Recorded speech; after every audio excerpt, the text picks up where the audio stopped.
사도행전 제8장. 그 성에 시몬이라는 사람이 전부터 있어 마술을 행하여 사마리아 백성을 놀라게 하며 자칭 큰 자라 하니 낮은 사람부터 높은 사람까지 다 따르며 이르되, 이 사람은 크다 일컫는 하나님의 능력이라. 오랫동안 그 마술에 놀랐으므로 그들이 따르더니 빌립이 하나님 나라와 및 예수 그리스도의 이름에 관하여 전도함을 그들이 믿고 남녀가 다 세례를 받으니, 시몬도 믿고 세례를 받은 후에 전심으로 빌립을 따라다니며 그 나타나는 표적과 큰 능력을 보고 놀라니라. 예루살렘에 있는 사도들이 사마리아도 하나님의 말씀을 받았다 함을 듣고 베드로와 요한을 보내매 그들이 내려가서 그들을 위하여 성령 받기를 기도하니, 이는 아직 한 사람에게도 성령 내리신 일이 없고 오직 주 예수의 이름으로 세례만 받을 뿐이더라. 이에 두 사도가 그들에게 안수하며 성령을 받는지라. 시몬이 사도들의 안수로 성령 받는 것을 보고 돈을 들여 이르되, 이 권능을 내게도 주어 누구든지 내가 안수하는 사람은 성령을 받게 하여 주소서. 베드로가 이르되, 내가 하나님의 선물을 돈 주고 살 줄로 생각하였으니 내 은과 내가 함께 망할지어다. 하나님 앞에서 내 마음이 바르지 못하니 이 도에는 내가 관계도 없고 분깃될 것도 없느니라.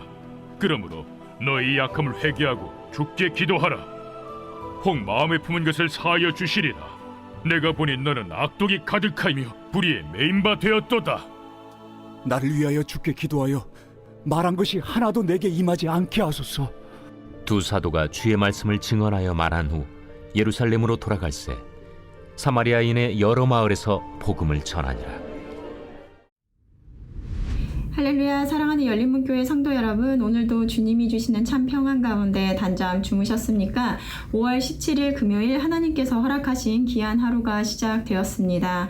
오늘도 하나님께서 주시는 사도행전 말씀을 통하여 하나님의 말씀에 선명한 기준이 세워지고, 그리고 그 세운 기준으로 나에게 적용하며 또 오늘 하루를 살아내시는 저와 여러분들이 되셨으면 좋겠습니다.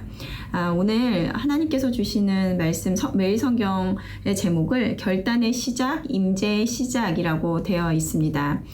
오늘의 말씀은 사마리아에도 복음이 전해졌다라는 소식을 듣고 사도들이 그곳으로 가서 성령이 임재하기를 기도하는데요. 근데 이를 본 마술사 시몬이라는 자가 등장하여 그 능력을 돈으로 사기를 원하는 모습들이 보여지고 있습니다. 오늘 9절에서 11절 말씀을 보면, 그 성에 시몬이라 하는 사람이 전부터 있어 마술을 행하여 사마리아 백성을 놀라게 하며 자칭 큰 자라 하니 낮은 사람부터 높은 사람까지 다 따르며 이르되, 이 사람은 크다 일컫는 하나님의 능력이라 하더라. 오랫동안 그 마술에 놀랐으므로 그들이 따르더니, 사마리아 성에 이 시몬이라고 하는 사람이 있었는데 그는 마술을 행하여 백성들을 놀라게 하며 자칭 큰 자라고 말하고 다니며 사람들이 그를 따르고 그리고 또 믿었다라는 얘기입니다. 그리고 또 심지어는 또 하나님의 능력이다라고 하며 그를 따랐는데요. 우리가 마술이라고 하면 참 어렸을 때 신기하기도 하고 그리고 볼 때마다 놀랍기도 했던 그런 생각이 듭니다. 지금도 시드니 오페라 하우스가 있는 그 서큘러키에 가보면 그 역 앞에서 그 공중부양하는 사람을 종종 보는데요. 처음 봤을 때 아무리 생각해도 불가능해 보여서 무슨 원리로 저렇게 떠 있을 수 있지라는 생각을 했던 것이 기억에 납니다. 그리고 어렸을 때를 되돌아보면 저희 때 유명한 마술사였던 데이비드 카퍼필드가 떠오르는데요. 그때 제가 그 TV에서 봤었던 게 무엇이었냐면 자유의 여신상이 그 눈앞에서 사라지는 마술을 본 적이 있습니다. 근데 그걸 보면서 야, 저건 진짜 있을 수 없다. 만약에 저곳에서 보고 있는 관객들이 짜고 놀라는 척 하는 게 아니라면 저거는 그냥 진짜 영상으로 조작한 거다. 뭐 이런 생각을 했던 게 떠오릅니다. 그런데 그곳에서 직접 앉아서 눈으로 본 사람들도 정말 속았다라고 하는데요. 그런데 이것의 비밀은 바로 사람들의 마음을 이용한 심리전이라고 합니다. 어떻게 했는지 여기서 말씀은 다 드리지 못하지만 이렇게 마술이라는 것은 상식적으로 우리가 도무지 불가능하다고 생각되거나 그 기묘한 현상을 이러한 자연적인 방법을 사용해서 관객들을 속이는 것을 말하는 것인데요. 말 그대로 환상, 일루전이라는 것입니다. 그런데 오늘 많은 사람들이 그것을 보고 그를 따르더라는 것입니다. 그리고 하나님의 능력이라고 말하더라는 것입니다. 그를 따르던 사람들이 빌립이 예수 그리스도와 그리고 또 그에 대한 표적과 또 큰 능력을 보이니 사람들이 또 놀라고 그리고 또 믿기 시작하였다라고 되어 있는데요. 어떻게 보면 눈에 보여지는 것은 시몬이 행한 것과 그리고 빌립이 행한 것이 둘 다 우리의 상식으로는 이해할 수 없는 놀라운 것이지 않았을까 생각이 됩니다. 하지만 그 둘은 분명히 차이가 있는데요. 시몬의 그 능력은 허상, 눈에만 그럴듯한 거짓이었다라는 것입니다. 실제가 아니었다는 것입니다. 하지만 빌립이 행한 능력은 진정한 하나님의 능력으로 실제하는 것이었습니다. 그것의 차이는 바로 예수 그리스도로 말미암는 능력인지 아닌지라는 것입니다. 시몬도 오늘 말씀에 보면 전도함을 듣고 믿고 그리고 세례를 받았다라고 하는데 그 뒤에 말씀을 보면 이제 시몬이 베드로로부터 책망을 받는 모습이 나옵니다.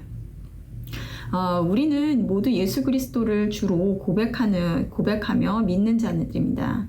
그리고 우리는 때때로 우리 삶 가운데 기대하지 않았던 놀라운 기적과 같은 일이 일어나면 정말 하나님이 행하신 일이야 라고 하며 기뻐하며 또 감사합니다.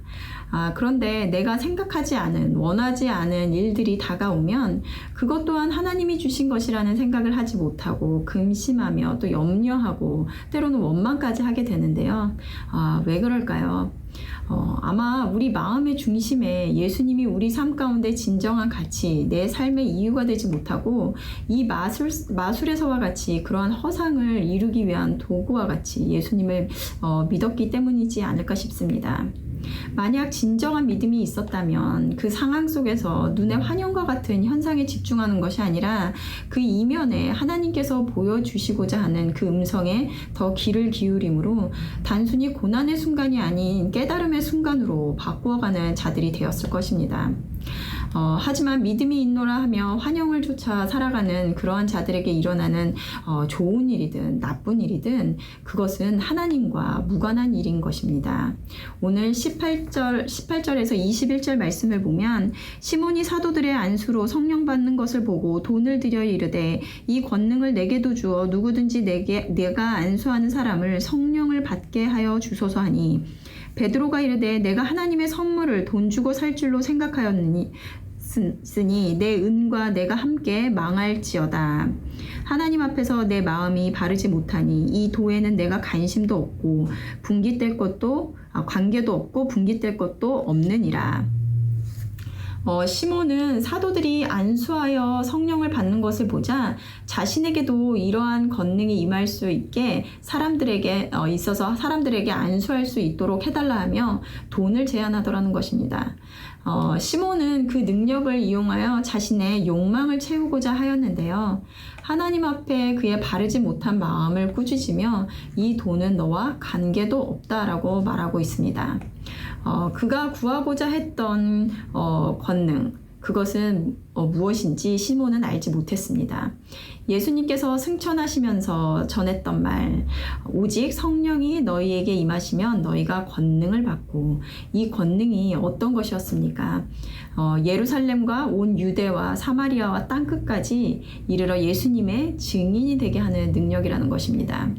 하지만 시몬은 그것을 단지 자신의 욕망을 채우고 그의 직업처럼 허상된 것을 쫓아다니는데 이용하고자 했다라는 것입니다.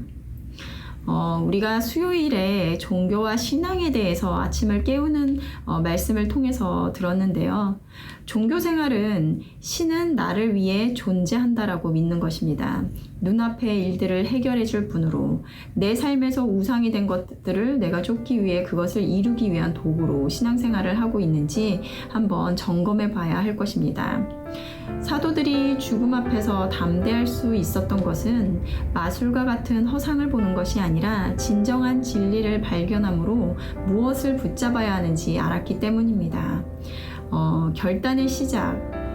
우리는 스스로 이러한 일들을 분별할 수도 그리고 또 깨달을 수도 없는 존재입니다. 그러기에 나는 스스로 할 수 없지만 끊어내겠습니다. 결단하시며 성령 하나님의 임재를 구하실 때 그때가 바로 성령님이 임재하는 순간이며 그러한 자들을 도우실 것입니다. 결코 우리 스스로는 그러한 일을 해낼 수가 없습니다. 보여주시고 깨닫게 해주시지 않으면 우리가 할 수 없음을 고백하시고 하지만 그러한 믿음을 우상 삼은 모든 것을 내가 버리기를 간절히 원합니다 라고 결단하시고 성령 하나님의 임재를 모두가 경험하는 오늘 하루가 되셨으면 좋겠습니다. 함께 기도하시겠습니다. 사랑하는 하나님, 이 세상에는 정말 우리의 마음을 이용하여 무엇이 진짜이며 무엇이 허상인지 분별하지 못하도록 마술과 같은 것들이 너무나 많습니다. 이를 분별할 수 있는 것은 먼저 우리 마음에 예수님을 믿는 이유와 목적이 무엇인지 분명히 할 때 그때 성령님이 임하시고 모든 것으로부터 짙은 안개 같은 짙은 안개가 거치듯이 우리에게 선명하게 보여주시고 또 깨닫게 해주실 줄로 믿습니다. 우리 열린문교회 모든 성도님들이 우리가 스스로 할 수 없음을 고백하게 하시고 오직 성령 하나님께서 임재하심을 구하며 또 그러한 것을 경험할 수 있는 오늘 하루가 될 수 있도록 인도하여 주시옵소서. 감사드리며 예수님의 이름으로 기도드렸습니다. 아멘. 내일은 토요 새벽 예배가 있는 날입니다. 모두 말씀과 기도의 자리로 나와 하루를 시작하시는 저와 여러분들이 되셨으면 좋겠습니다. 아침을 깨우는 말씀은 월요일 아침에 다시 찾아뵙도록 하겠습니다.